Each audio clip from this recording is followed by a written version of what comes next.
وہ کہیں اور جا کے اس عمر میں بڑھاپے میں کہاں نوکریاں ڈھونڈتا پھرے. چل ہو گئی ہے غلطی, معاف کر دے, درگزر کر دے. چل تیرا پڑوسی غریب آدمی بھول گیا تھا, تھوڑا سا کر دے درگزر.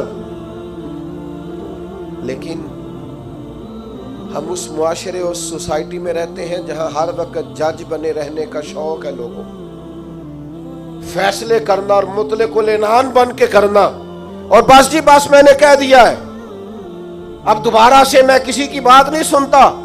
آپ مجھ سے ناراض نہ ہو جائیں تو یہاں تو مسجد کی کمیٹی کا صدر کسی سے کنٹرول نہیں ہوتا, سارا کچھ بگڑتا ہے تو بگڑ جائے الا ماشاءاللہ. لیکن ہمارا مزاج ہے, ماں بدولت نے جو کہہ دیا وہ ہو کے رہے گا. پتھر برسانے والے, تکلیفیں دینے والے, اذیتیں دینے والے حضور کے سامنے گردنیں جھکائے کھڑے تھے. بتاؤ بھائی تمہارے ساتھ کیا سلوک کروں, فتح مکہ کے دن اعلان ہو رہا ہے. انہوں نے پتہ کیا کہا, انہوں نے میرے محبوب کے عظمتوں والے باب کا ذکر چھیڑ دیا. کہنے لگے آپ بھی بڑے ہی کریم ہیں, اور آپ کے والد عبداللہ بھی بڑے ہی کریم تھے, بڑے کریم باپ کے بیٹے ہیں آپ, وہ بڑے کریم تھے. نبی پاک علیہ السلام نے فرمایا اگر تم نے یہ کہا ہے تو جاؤ, پھر تم پر کوئی بدلہ نہیں, تمہارے ساتھ وہی سلوک کرنا ہے جو جناب یوسف نے مصر آئے ہوئے بھائیوں کے ساتھ کیا. انہوں نے کنویں میں پھینکا تھا اور جناب یوسف نے سینے سے لگا لیا تھا. لہذا تمہارے ساتھ وہی کچھ کرنا ہے. وہ لوگ حضور نے انہیں معاف کر دیا. میں اگر ایک جملہ کہوں تو شاید آپ کو اچھا لگے اور آپ کہیں کہ یہ جملہ کوئی کسی اچھے ادیب نے اور کسی اچھے دانشور نے بڑی اچھائی سے کہا ہے. حضور نے انہیں معاف کر کے رہا کر دیا, پر وہ قیامت تک کے لیے میرے نبی کی زلف کے قیدی بن گئے. فرمایا جاؤ نا جاؤ, میں نے تمہیں رہا کیا. نبی پاک علیہ السلام نے انہیں رہائی دی اور انہوں نے بلند آواز سے کلمے پڑھنے شروع کر دیے. وہ سارے حضور کی زلف نازنی کے غلام ہو گئے. معاف کر کے کسی کو غلام بنایا جا سکتا ہے, بدلہ لے کر غلامیاں نہیں ہوتی, محبتیں پروان نہیں چڑھا کرتی. لیکن وہ ہماری طبیعت ہے نا, مزاج ہے. ایک تو معاف کریں. دوسری بات, ہمارے جو ماتحت لوگ ہیں نا, ماتحت, ان کے بارے میں اپنا رویہ ٹھیک کریں. جن لوگوں کو اللہ تعالیٰ نے پیسے دیے ہیں نا, یا مالک نے انہیں کوئی عہدہ دے دیا ہے, یا ان کے پاس کوئی 10 20 50 200 لوگ کام کرتے ہیں,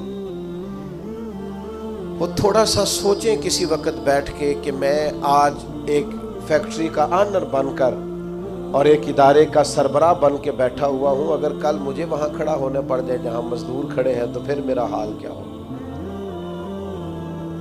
وہ جو اپنے ماتحت کے ساتھ ہمارا رویہ ہے نا, یعنی حکم چلانے کا ایک مزاج ہے.